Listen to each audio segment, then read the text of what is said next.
Nah, ternyata dulu di masa jahiliyah, kondisi sosialnya itu diantaranya ada golongan bangsawan, ya, seperti itu. Dan kondisi sosial yang lain, Bu, pernikahan di masa jahiliyah itu luar biasa. Kalau di kita hari ini, pernikahan kan hanya satu jenis kan, Bu ya. Ada seorang laki-laki datang ke rumah calon mertua, menanyakan kepada bapak dari si akhwat ini, Pak, boleh nggak saya menikahi anaknya bapak? Nanti saya insya Allah akan ngasih mahar sekian. Kemudian kalau bapaknya sudah ijab kabul, ada dua mempelai. Dan pernikahan seperti itu kalau di kita. Tapi di masa jahiliyah, pernikahan itu ada berbagai macam bentuk. Ya. Yang pertama ada yang pernikahan spontan. Pernikahan spontan. Spontan ini hampir mirip dengan pernikahan kita hari ini, Bu. Ya. Spontan itu kalau seandainya ada seorang laki-laki, dia mengajukan lamaran kepada wali wanita. Seorang laki-laki mengajukan lamaran kepada wali wanita, kemudian dia menikahinya di hari itu juga dengan menyerahkan mas kawin. Nah, ini pernikahan spontan. Mungkin bedanya tidak ada saksi di sini, ya. Kemudian yang kedua, di antara bentuk pernikahan jahiliyah, ini saking jahilnya, Bu, saking bodohnya.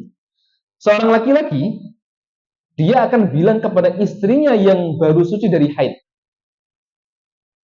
Si suaminya akan mengatakan, kamu, Dek, temui fulan. Temui bapak itu, setelah kamu ketemu dengan dia, kamu kumpul sama dia. Berhubungan badan. Kamu zina sama dia. Nah, jadi bojone malah menyuruh istrinya untuk kumpul dengan laki-laki. Ya, kumpul dengan laki-laki. Wabil khusus laki-laki yang memiliki status sosial yang tinggi. Tujuannya apa, Bu? Tujuannya kalau perempuannya hamil, nanti lahir dari anak itu anak keturunan bangsawan. Tujuannya itu. Dan ketika si perempuan ini istrinya sudah digauli sama bangsawan tadi, maka si suaminya tidak akan mau kumpul dengan istrinya sampai memastikan ini hamil atau tidak. Ini bentuk pernikahan yang kedua. Bentuk pernikahan yang ketiga, ini ada pernikahan poliandri. Kalau poligami itu suami satu, istrinya banyak, bisa dua, bisa sampai 4. Kalau poliandri, kebalikan. Istrinya satu, suaminya banyak. Ternyata di zaman jahiliyah berlaku pernikahan seperti itu. Kalau sekarang ada betul, Bu? Tapi saya pernah baca berita itu, ada itu di mana itu? Istrinya satu, suaminya 2. Ada itu di Sulawesi atau mana itu ya? Suaminya 2 itu. Dalam kayaknya Islam. Kalau nggak salah Islam. Ya, ini berarti mempraktekkan kebiasaan jahiliyah ini. Nah, ada pernikahan poliandri. Caranya bagaimana, Ustaz? Jadi pernikahannya itu ada beberapa orang laki-laki, jumlahnya tidak lebih dari 10, mungkin 9, 8, 7, ya. Di mana sekumpulan laki-laki ini, mohon maaf ya begini, itu zina dengan satu perempuan. Jadi 9 laki-laki kumpul dengan satu perempuan, zinahi satu perempuan. Ya, zinahi satu perempuan. Nah, kemudian setelah perempuan ini dizinahi sama laki-laki banyak tadi, kemudian perempuannya akhirnya hamil. Setelah hamil kemudian melahirkan, setelah melahirkan maka perempuan ini akan melihat bayinya. Kemudian orang yang pernah menggauli perempuan ini diundang kabeh, dipanggil. Diajak kumpul, ya musyawarah, ya.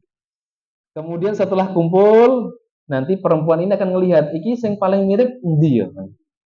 Yang paling mirip rambutnya, matane, ya. Kemudian telinganya mirip siapa? Nah, yang paling mirip itulah nanti yang akan ditunjuk oleh perempuan ini, oh, kamu bapaknya. Ya, di sini, kamu bapaknya nih. Ya. Yang lain sana hari. Seperti itu. Nah, ini model pernikahan yang dulu pernah terjadi di zaman jahiliyah. Ya. Kemudian yang keempat, ya. Yang keempat adalah ada seorang perempuan yang dia biasa memasang kayak bendera khusus di depan rumahnya. Kalau sekarang kan ada orang wafat, benderanya warnanya apa, Bu? Kuning. Nah, kalau ini saya nggak tahu benderanya warnanya apa, tapi yang jelas ini ada perempuan, dia memasang bendera khusus sebagai tanda bahwa perempuan ini itu siap didatangi oleh laki-laki siapapun. Jadi siapa yang pengen zina, ya kayak kalau sekarang mohon maaf ya, kayak pelacur gitu kan. Siapa yang pengen silakan masuk ke rumah. Siapa yang pengen silakan masuk ke rumah.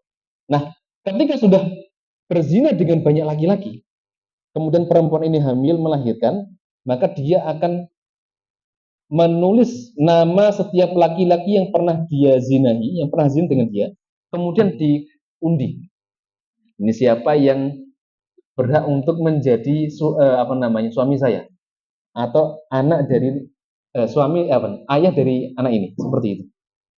Nah, itu pernikahan yang dulu pernah terjadi di zaman jahiliyah. Ya, makanya kalau ada orang yang mempraktekkan praktek pernikahan seperti ini, ya jangan salah kalau dia dianggap sebagai orang yang jahil, orang yang bodoh, seperti itu.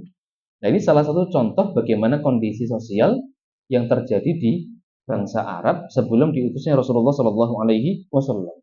Nah, selain itu, Bu, ya, selain itu, kenapa disebut sebagai bangsa jahiliyah? Itu salah satu di antara kondisi sosial di masyarakatnya pada waktu itu. Jadi perempuan itu dianggap sebagai makhluk yang hina, mohon maaf ya. Kalau ada perempuan yang dia itu haid, itu dia diusir dari rumah. Diusir, nggak boleh tinggal serumah dengan suaminya. Sampai dia diasingkan, tinggal di sebuah gubuk di pinggir kampung.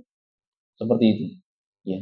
Kemudian contoh bentuk kejahilan yang terjadi di zaman jahiliyah, kalau seandainya ada seorang bapak, dia punya bapak, bapaknya menikah dengan istri kedua, misalkan berarti jadi ibu tirinya kan ya? Ibu tirinya. Ini bapak, kemudian dia punya anak dari istri satu, setelah itu bapaknya nikah lagi dengan istri yang kedua. Istri yang kedua ya. Nah, kalau bapaknya ini wafat, si anak ini dia boleh menikahi ibu tirinya. Kalau bapaknya wafat, si anak itu boleh menikahi ibu tirinya. Padahal itu boleh atau enggak, Bu? Enggak boleh, haram. Ya, di zaman jahiliyah boleh. Ya, di zaman jahiliyah boleh. Contoh hal yang lain apa Ustaz? Contoh hal yang lain, di zaman jahiliyah itu boleh seorang laki-laki itu nikahi dua istri sekaligus, kakak adik boleh. Kalau sekarang boleh, Bu? Sekarang ada. Dan itu nggak boleh haram. Ya, makanya kata Allah, wa anta jema'u bainal ukhtaini illa ma qad salaf. Yang tidak boleh itu termasuk wa anta jema'u bainal ukhtaini. Mengumpulkan dua saudari itu nggak boleh. Nikah kakak adik. Ya.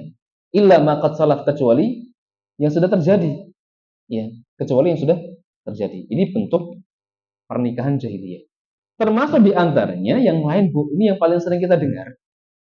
Dulu di masa jahiliyah itu, kalau ada bayi perempuan itu dianggap sebagai bayi yang tidak ada manfaat itu. Makanya mohon maaf nih, yang banyak disembelih dulu.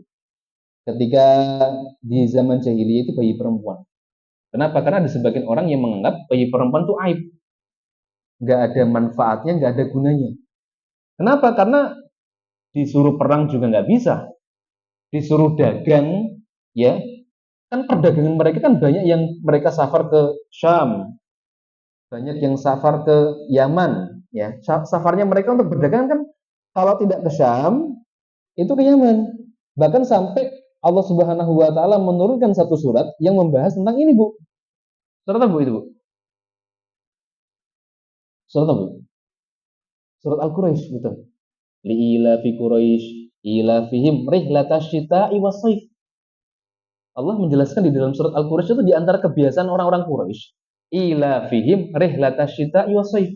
Kebiasaan mereka itu melakukan rehlah ketika musim dingin dan musim panas. Nah, para mufassir menjelaskan musim dinginnya kemana? Musim dinginnya ke Syam, musim panasnya kemana? Ke Yaman. Syam itu mana, Bu? Syam itu kalau sekarang terpecah menjadi 4 negara atau wilayah. Satu Palestina. Yang kedua Suriah atau Damaskus, ya sebutannya. Yang ketiga mana? Mana, Bu? Hah? Mana? Yordania, betul, Yordan. Yang keempat Lebanon. Lebanon itu Lebanon. Nah, ini 4 negara yang dulunya itu menjadi satu wilayah. Satu wilayah yang disebut dengan Syam. Seperti itu. Jadi, menurut keyakinan orang-orang Arab jahiliyah, perempuan itu nggak ada manfaatnya bagi perempuan. Ya, makanya banyak yang disembelih. Meskipun ada juga bayi laki-laki yang disembelih. Kenapa? Karena pemahaman mereka, terutama bagi orang-orang yang memiliki kondisi ekonomi yang di bawah standar, ya, karena mereka nggak mau dibebankan dengan anak mereka, akhirnya mereka lebih milih untuk bunuh anaknya, dikubur hidup-hidup bahkan seperti itu. Jadi kondisi masyarakat Arab jahiliyah dari sisi sosial. Kemudian dari kondisi ekonomi, Nah, para umat yang Allah Taala muliakan, Makkah itu berbeda dengan Madinah. Kalau Madinah itu lebih banyak penduduknya pekerjaannya apa, Bu? Petani. Kalau Madinah itu lebih banyak petani. Makanya yang paling berkembang itu di sektor pertanian. Kalau Mekah itu adalah kebanyakan pedagang. Kenapa? Karena Mekah itu sebagai tempat pertemuan banyak sekali bangsa-bangsa dari berbagai macam daerah kumpul ke Mekah. Tujuannya ngapain, Bu? Haji. Tujuannya haji, meskipun hajinya yang mereka lakukan itu ngawur gitu nih. Banyak salahnya. Ya. Banyak menyelewengkan ajaran dari Nabiullah Ibrahim alaihissalam. Ya, termasuk nanti akan kita jelaskan bagaimana orang-orang jahiliyah itu kalau haji, mereka tawaf itu telanjang. Ya. Tawafnya itu nggak pakai baju. Ya, malam-malam nggak pakai baju, laki-laki perempuan telanjang. Sambil tasbih, ya, sambil tepuk tangan, sambil bersiul seperti itu. Ya. Itu jahilnya orang-orang Arab jahiliyah itu. Ya. Nah, kondisi ekonomi memang ada yang dia berprofesi sebagai pedagang, ada yang dia berprofesi sebagai petani seperti itu, dan itu mayoritas seperti itu. Nah, Ustadz, bukankah tadi sudah kita sampaikan, dijelaskan bahwa kondisi masyarakat itu benar-benar hancur, Ustadz?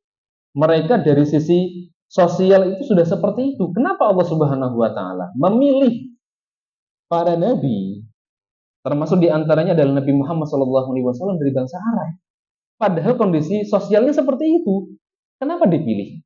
Nah, para umat yang Allah Ta'ala muliakan, ternyata seburuk-buruknya bangsa Arab jahiliyah, sejelek-jeleknya bangsa Arab jahiliyah, ternyata mereka itu memiliki sifat yang baik, memiliki beberapa hal yang baik.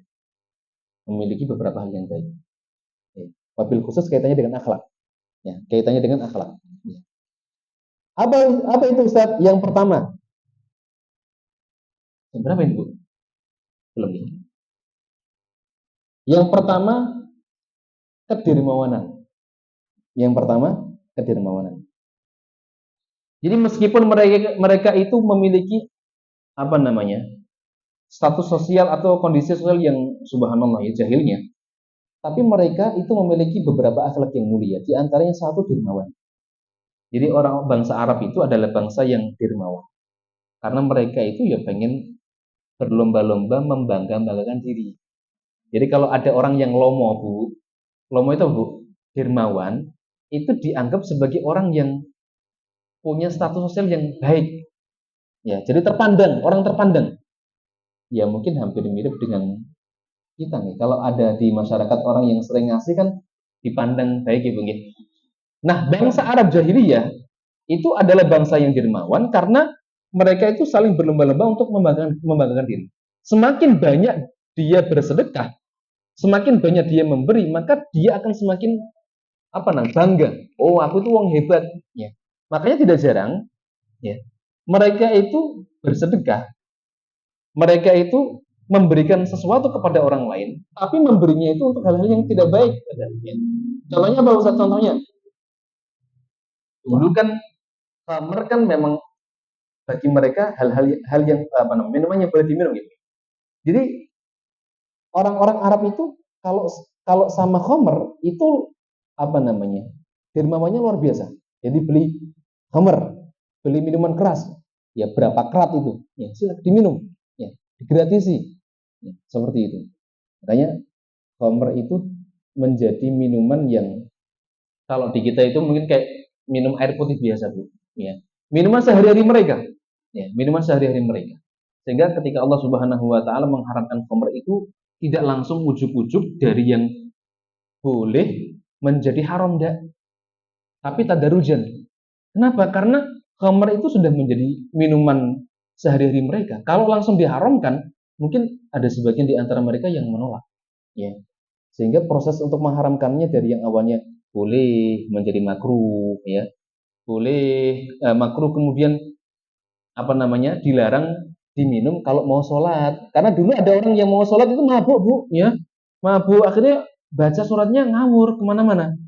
Qul ya ayyuhal kafirun la a'budu ma ta'budun wala antum a'buduna ma a'bud wala ana a'budu ma wala antum, enggak selesai-selesai. Ya, bingung toh, geliyeng dia. Ya, akhirnya kemudian Allah Subhanahu wa taala haramkan. Allah haramkan. Ya, seperti itu. Nah, contoh kedermawanannya mereka, mereka itu kalau judi itu totalitas. Ya, bagi-bagi, yuk, ayo judi yuk, judi yuk. Seperti itu. Ya. Jadi ini dermawan, tapi dermawannya salah. Ya. Untuk minum minuman keras, ya, untuk judi dan lain sebagainya. Kemudian yang kedua, di antara akhlak yang baik yang dimiliki oleh bangsa Arab jahiliyah itu adalah mereka itu, Bu, orang-orang yang memenuhi janji. Jadi kalau sudah berjanji, kalau sudah ada kesepakatan, itu mereka benar-benar pegang. Ya. Kalau misalkan mereka janji bayar utang pekan depan, ya ditepati. Ya. Makanya kalau hari ini ada orang yang dia berjanji bayar utang pekan depan kok nggak mau bayar, berarti lebih parah dari orang Arab jahiliyah itu, Bu. Ya. Orang Arab jahiliyah aja sebodoh-bodohnya mereka, mereka adalah orang yang menepati janji. Ya, seperti itu. Jadi kalau termasuk ada perjanjian antar kabilah, mereka berusaha untuk memegang. Ya. Dan itu salah satu di antara apa namanya, kebanggaan diri, bisa menjadi orang yang menepati janji. Yang ketiga, kemuliaan jiwa dan enggan menerima kehinaan. Kemuliaan jiwa dan enggan menerima kehinaan. Enggan menerima kehinaan. Jadi kalau mereka sudah dilecehkan, mereka sudah dihina, ya sudah, mereka itu akan cepat naik darah. Mereka itu akan cemburu atau mereka itu pengen membela diri. Ya, sehingga ya tidak jarang terjadi peperangan antar kabilah. Kalau misalkan ada satu kabilah yang dihina, ya, direndahkan, dilecehkan, maka seluruh kabilah itu akan angkat senjata. Ya, karena mereka memiliki kemuliaan jiwa dan nggak mau menerima kehinaan. Kemudian yang keempat, ya, yang keempat itu pantang mundur. Ya. Yang kelima itu ternyata mereka juga memiliki sifat lemah lembut dan suka menolong orang lain. Subhanallah, Bu. Mereka itu ternyata orang yang lemah lembut dan suka menolong. Makanya, Bu, nanti akan kita bahas nih. Nanti akan kita bahas. Salah satu di antara bayi Rasulullah, ya, buyutnya Nabi, itu yang ada yang namanya Hashim, ya, kemudian kakeknya Rasulullah Abdul Muthalib, itu termasuk orang yang dermawannya luar biasa, orang yang baik hati dan suka menolong. Ya, bahkan orang yang pertama kali ngasih remukan roti untuk jamaah haji itu adalah buyutnya Rasulullah, yaitu Hashim. Hashim itu adalah buyutnya Rasul. Beliau menjadi pelopor pertama orang Mekah untuk memberi makan jamaah haji remukan roti gratis, dibagi-bagian gratis. Ya, seperti itu. Itu salah satu contoh bagaimana mereka adalah orang yang suka menolong. Gitu. Kemudian yang keenam, ya, sederhana dan memiliki pola hidup badui. Sederhana dan memiliki pola kehidupan badui. Itu orang Arab jahiliyah zaman dulu begitu. Ya, mereka sederhana, mereka bukan orang yang bermewah-mewahan, ya. Dan kalau kita perhatikan bangunan-bangunan di zaman itu dengan bangunan-bangunan yang ada di Romawi, Persia itu jauh, ya, jauh seperti itu. Ya. Dulu ada satu orang, saya lupa namanya, astagfirullahnya, yang dia itu sering banget melakukan perjalanan safar ke Romawi dan Persia. Romawi dan Persia. Ya. Dan orang ini ketika balik ke Mekah, Dia dikasih tahu bahwa di Mekah itu ada Muhammad yang dia ngaku sebagai nabi dan mencela Tuhan-Tuhan kita. Maka kemudian dia ketika Rasulullah itu dakwah, ya, dia itu mengikuti Nabi. Kemudian setelah itu dia bikin majelis sendiri. Di forum itu dia bikin majelis sendiri. Kemudian dia menceritakan bagaimana majunya daerah negara Romawi, bagaimana majunya Persia. Diceritakan. Tujuannya supaya orang-orang itu lebih tertarik mendengar ceritanya laki-laki ini daripada ceritanya Rasulullah. Ternyata cara ini nggak berhasil. Ya, mereka lebih senang mendengarkan ceritanya Nabi Shallallahu Alaihi Wasallam. Ini diantara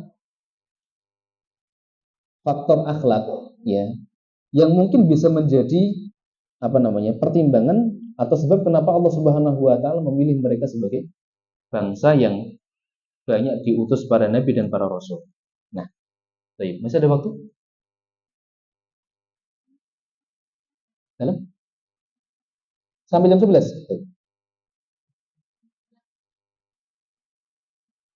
30 menit lagi. Saya 15 menit. Sisanya buat tanya jawab. Nah, sekarang kita akan mulai bahas dari nasab dan keluarganya Nabi. Nasab dan keluarganya Nabi. Secara umum, Bu, tentang nasabnya Nabi Muhammad SAW itu ada 3 bagian.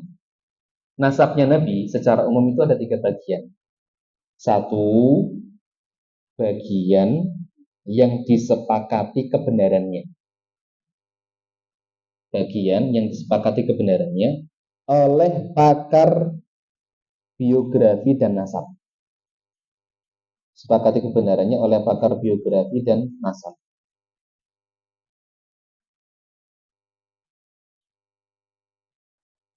Yaitu dari apa Ustaz? Dari Nabi sampai ke Adnan.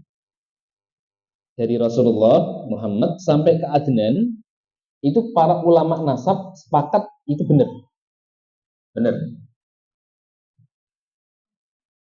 Yang kedua, sampai ke Adnan.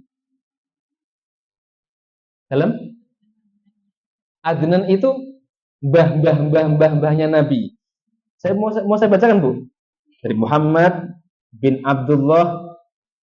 Tak bacakan dulu ya. Nanti kalau jenengan kerasa nulis kelamaan. Dari Muhammad bin Abdullah bin Abdul Muthalib bin Hashim bin Abdul Manaf bin Qusay bin Kilab. Dari Rasulullah sampai ke atas, sampai ke nama Adnan. Ya. Buyut yang keberapa ini? Saya nggak tahu ini ya. Ini perlu dihitung lagi. Bin Qusay bin Kilab bin Murrah bin Ka'ab bin Lu'ay bin Ghalib bin Fihr bin Malik bin An-Nadhr bin Kinanah bin Khuzaimah bin Mudrikah bin Ilyas bin Mudhar bin Nizar bin Ma'ad bin Adnan. Baru ketemu Adnan. Dalam? Belum. Ini belum sampai Ismail ini. Ya, baru sampai Adnan. Jadi dari Nabi sampai ke Adnan, ini bagian yang pertama, para ulama pakar biografi dan nasab sepakat tentang kebenarannya. Yang kedua, bagian yang diperselisihkan. Bagian yang diperselisihkan. Jadi ada khilaf. Ada khilaf di antara para ulama, yaitu dari Adnan sampai Ibrahim. Dari Adnan sampai mana, Bu? Sampai Ibrahim. Mau saya bacakan, Bu? Adnan bin Udad bin Humaysa bin Salaman bin Aus bin Baus bin Kimwal bin Ubay bin Awam bin Nashid bin Haza bin Baldas bin Yadlas bin Yadlaf bin Tabih bin Jahim bin Nahishi. Ini baru sepertiganya, Bu. Makanya ada khilaf.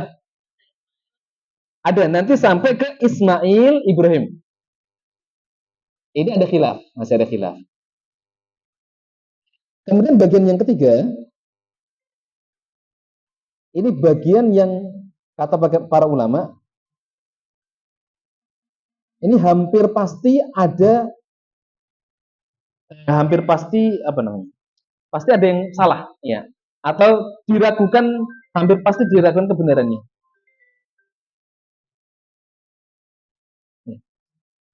Sama sekali tidak diragukan bahwa di situ ada hal yang ada silsilah yang salah atau ada silsilah yang tidak benar.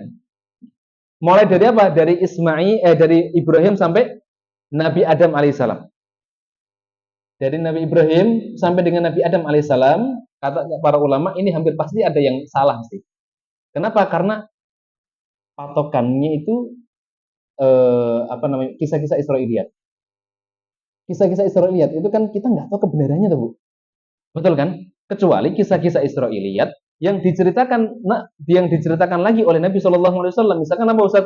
Misalkan kisah tentang ada 3 orang, yang satu mohon maaf nih, kepalanya botak, kemudian yang satu buta, yang satu korengan, ya, kemudian datangi oleh malaikat. Itu kisah Israiliyat tapi diceritakan lagi oleh Nabi Shallallahu Alaihi Wasallam. Maka kita wajib untuk apa? Membenarkan dan mengimani. Ya. Contoh yang lain apa Ustaz? Kisah Israiliyat tentang 100 orang pembunuh, ya, 1 orang yang membunuh 100 orang itu, ya, itu kisah Israiliyat, tapi diceritakan lagi oleh Nabi Shallallahu Alaihi Wasallam. Maka kita wajib mengimani. Nah, ini datanya dari Nabi Ibrahim ke Nabi Adam alaihissalam itu kan banyak mengandalkan kisah-kisah Israiliyat. Yang kita itu kalau tidak dikuatkan oleh Nabi, kita ya hanya tawakuf. Tawakuf itu apa Ustaz? Tawakuf itu tidak membenarkan dan tidak menyalahkan. Ya, kebanyakan begitu. Ya. Nah, akan kita bahas beberapa keluarga Nabi yang menjadi keluarga inti. Ya. Yang menjadi keluarga inti. Yang pertama Hashim dulu, Bu. Ya, Hashim. Hashim itu kan kalau kita melihat silsilahnya minimalnya kita hafal ini, Bu. Muhammad bin Abdullah bin Abdul Muthalib bin Hashim. Siapa, Bu? Muhammad bin Abdullah bin Abdul Muthalib bin Hashim. Ya, bin Hashim. Minimalnya kita hafal silsilah keluarganya Nabi dari ini. Kenapa? Karena Hashim itu salah satu di antara suku Quraisy yang dipilih oleh Allah Subhanahu wa taala. Hashim. Nah, Hashim itu tadi sudah saya sebutkan, ya. Beliau itu adalah orang yang pertama kali memberikan remukan roti dicampur dengan kuah untuk siapa? Untuk jamaah haji. Untuk jamaah haji. Dan beliau juga termasuk orang yang dipegang untuk mengurusi air minum dan makanan dari Bani Abdul Manaf. Dari Bani Abdul Manaf. Nah, karena beliau itu adalah orang yang pertama kali menjadi inisiator supaya orang-orang Mekah itu memberikan remukan roti bagi para jamaah haji yang berasal dari luar sana itu, yang jauh-jauh itu, maka beliau kemudian mendapatkan tempat yang mulia, Bu. Beliau itu benar-benar dimuliakan, dihormati, ya. Beliau dihormati dan beliau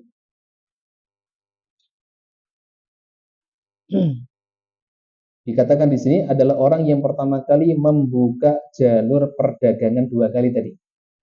Kemana tadi, Bu? Syam dan kemana? Ke Yaman. Yaitu ketika musim dingin dan musim panas atau musim kemarau. Ternyata yang pertama kali membuka jalur perdagangannya adalah Hashim. Nah, kemudian Hashim itu punya 4 anak, ya. Salah satu di antara anaknya adalah Abdul Muthalib. Salah satu di antaranya anaknya adalah Abdul Muthalib. Nah, kita akan bahas nomor 2, Abdul Muthalib. Abdul Muthalib itu, para umat yang Allah Ta'ala muliakan, beliau adalah laki-laki yang terpandang, sama seperti bapaknya. Beliau adalah orang yang sangat dihormati, beliau adalah orang yang sangat dicintai oleh kaumnya, bahkan beliau mendapatkan gelar Al-Fayyad. Al-Fayyad itu artinya orang yang dermawan. Al-Fayyad. Ya. Nah, di antara jasa terbesar beliau, Bu, yang sampai hari ini masih bisa dirasakan oleh umat manusia. Beliau itu adalah orang yang pertama kali menemukan sumur Zam-Zam. Beliau adalah orang yang pertama kali menemukan sumur Zam-Zam. Abdul Muthalib, ya.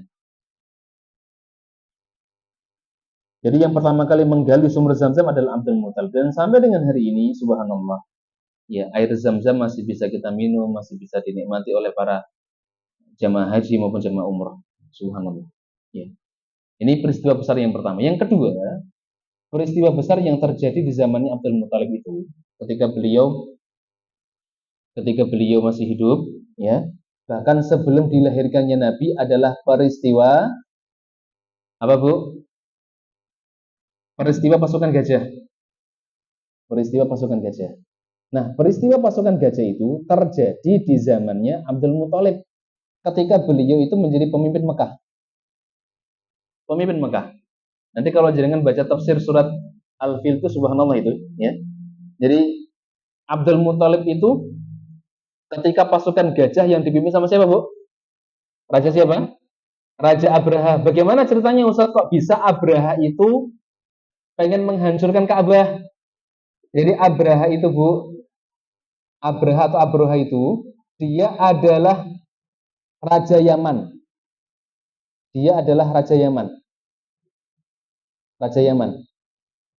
Yang mana dia punya ambisi supaya orang-orang itu kiblatnya tidak lagi ke Mekah, tapi kiblatnya ke Yaman. Supaya orang-orang piye carane?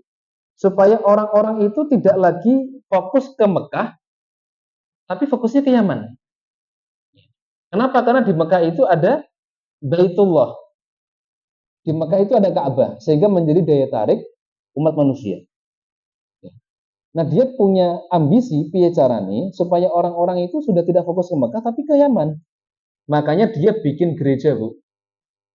Dia bikin gereja, gerejanya gede. Namanya Qulais. Namanya apa? Namanya Qulais. Qulais. Pakai Q. Qulais. Qulais. Dia bikin gereja gede namanya Qulais. Nah, ternyata ada salah satu di antara penduduk Mekah yang tahu rencananya Abroha. Sehingga dia apa? Sehingga dia melakukan satu perbuatan yang membuat Abroha itu marahnya luar biasa. Apa itu, Ustaz? Mohon maaf ini. Jadi dia BAB di gereja, Bu. Gereja ini buang air besar di gereja. Bukan, ada laki-laki orang Mekah, bukan Abdul Muthalib, saya lupa namanya. Ada seorang laki-laki Mekah, ya, yang dia tahu bahwa Abroha ini punya rencana jahat, tidak baik. Makanya dia karena saking jengkelnya, dia masuk ke gereja, BAB di situ, Bu. Akhirnya kemudian apa? Ketahuan kalau yang BAB di situ adalah salah satu di antara orang Mekah. Kemudian Abroha menyiapkan pasukan gajah yang jumlahnya itu 13 gajah gede-gede. Ya, beserta dengan pasukan yang jumlahnya banyak. Bukan hanya pasukan gajah, tapi pasukan yang jalan kaki juga ada. Ya, pasukan yang naik kendaraan selain gajah pun juga ada. Tapi yang paling mencolok di situ adalah gajah. Dan yang terbesar itu adalah raja yang dinaiki oleh Abroha. Nama gajahnya itu adalah gajah Mahmud. Namanya siapa? Mahmud. Makanya dia mengatakan kalau mamut pernah lihat gitu ya. Kan ada hewan purba namanya mamut itu kan ya. Ada yang bilang oh itu yang dinaiki Abraham. Boh, dengertos ini ya. Wallahu alam ya. Tapi yang jelas para mu'arrikh mengatakan namanya Mahmud. Para mufassir mengatakan namanya Mahmud. Itu gajah yang paling besar. Nah, ketika Abroha dia berjalan dari Yaman menuju ke Mekah, dia melewati banyak daerah. Daerah yang dilewati dihancurkan. Hartanya dijarah. Sampai kemudian dia memasuki Mekah. Ketika masuk ke Mekah, ternyata ada ontanya Abdul Muthalib yang diambil juga. Ontanya Abdul Muthalib diambil. Jumlahnya kalau nggak salah sekitar 100 ekor onta. Dijarah sama Raja Abroha. Ketika dijarah, kemudian Abdul Muthalib diberitahu bahwa ontamu itu diambil sama Abroha itu. Ya. Kemudian Abdul Muthalib akhirnya menemui Abroha. Dikiranya Abroha, Abdul Muthalib itu pengen melarang, pengen mencegah supaya Abroha itu nggak mau menghancurkan Ka'bah.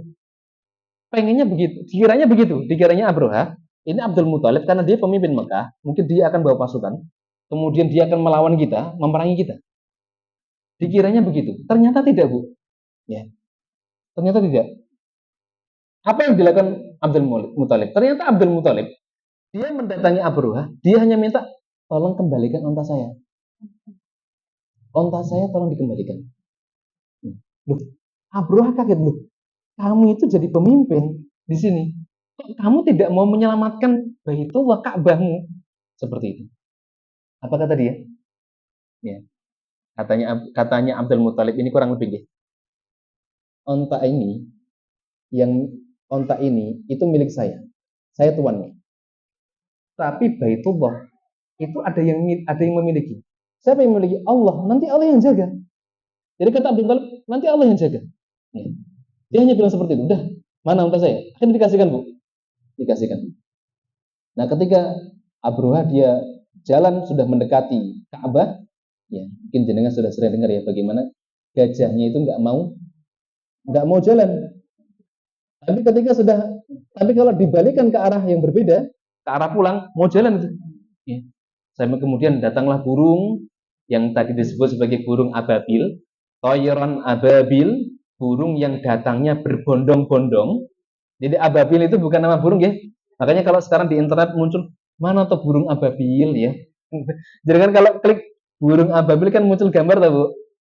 Ababil itu artinya berbondong-bondong. Burung yang berbondong-bondong. Kalau jenengan pengen lebih yakin, silakan nanti dibuka tafsir. Jadi toyron ababil adalah burung yang dia berbondong-bondong. Jenisnya apa Ustaz? Wallah ta'ala bishawab. Ada khilaf banyak di para ulama. Gitu. Nah, satu ekor burung itu membawa 3 batu.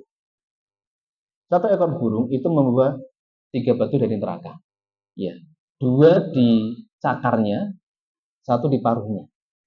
2 di cakar, 1 di paruh. Ya, kemudian gajah-gajah itu kemudian dilempar pakai batu dari neraka. Ya, sampai-sampai dijelaskan di dalam banyak kitab tafsir, kalau yang kena batunya itu tulangnya itu pada meropoli, badannya pada rontok, Bu.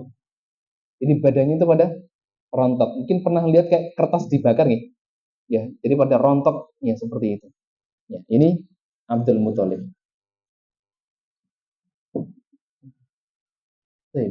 Besok kita jelaskan Abdullah nih. Insya Allah kalau masih ada kesempatan kita akan sampaikan Abdullah. Ya, siapa Abdullah? Abdullah termasuk pamannya Rasulullah yang istimewa. Bahkan nanti bapak itu pernah sampai kurban 100 ekor onta gara-gara Abdullah. Ya. Abdul Muthalib pernah kurban 100 ekor onta gara-gara Abdullah. Insya Allah akan kita bahas. Ini baru mukaddimah. Kita belum bahas kelahiran Rasulullah SAW. Jadi kalau kita membahas sirah memang panjangnya luar biasa. Tapi semoga ini bisa menjadi pencerahan untuk kita semua, menambah wawasan, menambah ilmu, sekaligus menambah keimanan kita dan kecintaan kita kepada Rasulullah SAW. Hadza wallahu ta'ala bishawab. Saya kembalikan ke MC. Barakallahu fikum.